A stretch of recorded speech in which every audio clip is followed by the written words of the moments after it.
Ashes to Rubies family, how's everybody doing today? Welcome to the Ashes to Rubies conversational podcast on life in recovery. Wow, you've been practicing that. Like, you nailed that. Can we get like a edit of that and then we can use that with music in the background? Oh my gosh, that would be so, cool. semi-pro. Semi-pro. My report would be about the brisket. Oh, yes. The brisket that took the whole circumference Yeah, area surface of the smoker, and it was a 10-hour process. Yeah, fabulous. I would say, is it as good as you thought it would be? I wasn't really sure what to expect, like from our own brisket, so I feel like we have room to grow. There's one issue about Canada. We're not like, I don't go out and get brisket. Like, let's go get a brisket sandwich. I have had brisket. We're more like chicken wings and hamburgers and bacon. But I haven't had a lot of brisket, so I don't really know what to compare it to. But it was kind of like a mix between a pot, like a prime rib roast meets pulled pork meets like, yeah. We know you're confused right now, but no, this is not a cooking podcast. This is not a cooking show. This is...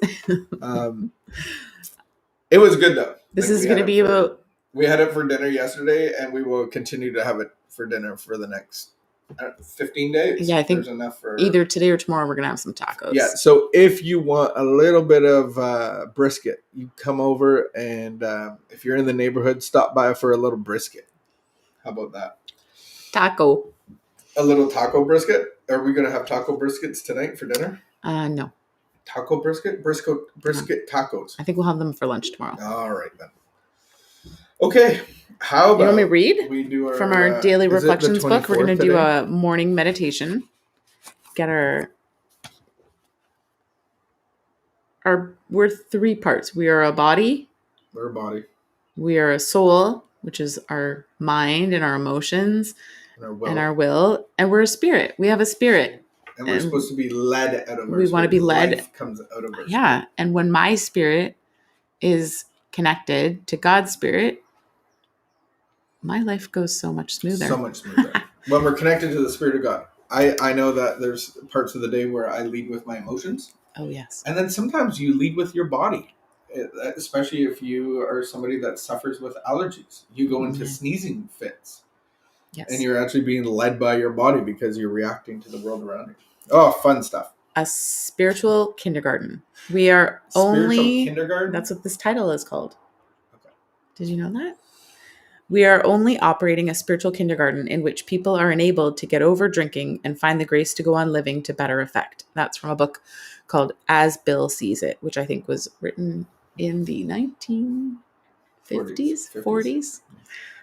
When I came to the program, I was run down by the bottle and wanted to lose the obsession to drink.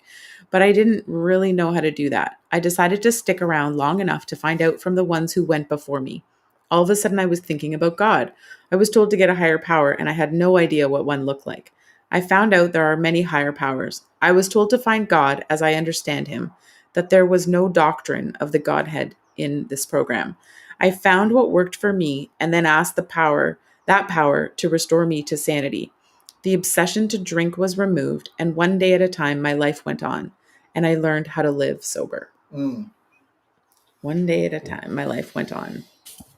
That's good. I think, it's about the progression of the spiritual. And I heard a speaker talk this morning about the progression of, he had an experience going to the doctor. And so he was sitting in the waiting room and he was with all the other people. And then his name got called and he had this like, yeah, it's my turn. See you later, suckers. And he was like, had this like little swagger. And then it's like, he didn't even get to be seen. He gets to be thrown in another room. And then somebody comes in and then he's expecting the doctor. And now he's told to get naked and put this crunchy paper robe on. And he's sitting on the plastic bed with his butt hanging out. And then the doctor finally comes in. And he's like, that's the process of like leaving the waiting room, where like leaving the bar and putting the drink down. And then, going through the process of the doctor coming and you getting naked and then getting checked out and going, this is a diagnosis, and coming to that diagnosis and going like, well, I can't fix myself, I'm broken.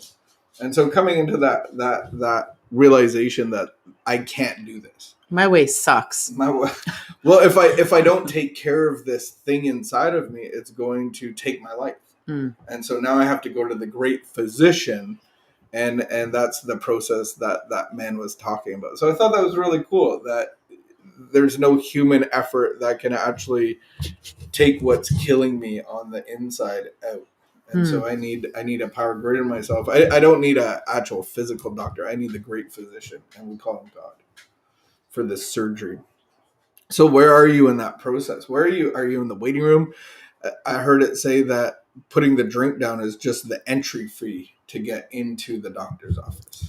And I think it's always important, like often we just have these preconceived ideas, and I think a certain way about God, or I think a certain, my thoughts and my emotions about God can be so wrapped up in my past experiences, in church experiences, in people that I know, or what I've seen on TV, and there's just something so different about a relationship with a power greater than me, outside of me, and it's worth investigating and setting aside like all these like conceptions and asking God to show himself to me on a personal level. I think that's very different. Do you think you could recite the set aside prayer? This is a prayer that we've picked up. It's beautiful, and we try to pray it every day. I just want to close with that. If you can do that. And what I was thinking about the progression is that I was at a homeless shelter that had the kind of the treatment center of a 12-step value. And so I was in pre-treatment. So it's the fourth floor of a homeless shelter. And so I'm in like the homeless shelter, and there's very little programming, but what there was, I remember we had an art project, and they were like, show us your mask that you walk around in. So I like drew a clown face, and I come up life with humor, and it's all, being hidden by my true self. And then they kind of convince you about this concept of God and what that concept is. And then the reflection of you being that, changing everything, the boundaries, the rules, all that stuff. I'm the ruler and reigner of my life, the governance of my life. And then they said, you need to get a power greater than yourself. And I'm like, who are these people at this? Like, that's your solution? That's my way out of a homeless shelter, is to find God? Like, that's absolutely ridiculous. But they didn't say who God was. They just said, this is the concept of what God is. And you're not it. You need to figure that out for yourself. You've been playing God your whole life, and that's the problem. And so then the process of recovery led me into the God of creation, of one with all power and authority. I didn't really know who that was. And then that's the part where we begin to build a relationship. And it's a progressive relationship. So as I need God today is a greater need than I did 5 years ago. So I can't rest on 5 years ago, my relationship with God. I can't just be, that can't just be it. It has to grow and improve and strengthen. It's a beautiful thing. So that's the progression of the spiritual process. Do you think you could recite the set aside prayer? Yeah. And this is how, when we come into meetings, when we come into like our own ideology and our own thinking, that can get in the way. And so this is a beautiful prayer that maybe you haven't heard before, or maybe you have heard before. So Vicky, let's close in prayer. Okay.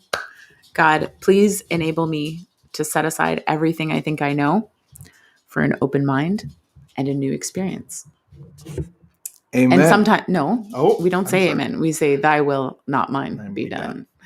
And sometimes we insert like specific things. So God, please enable me to set aside everything I think I know about recovery. About you, God. About all the spiritual terms. About step 3. About step 1. Amen. All right. We leave you with that. Where are you at in the journey of spiritual progress? Are you in the waiting room? Are you in that secondary room in the uncomfortable paper dress? whatever gown, or is the doctor actually checking you out and giving you the medication? So just comment, and I would love to hear your comments and just be an encouragement to you. So thank you. Have a great afternoon, and we will see you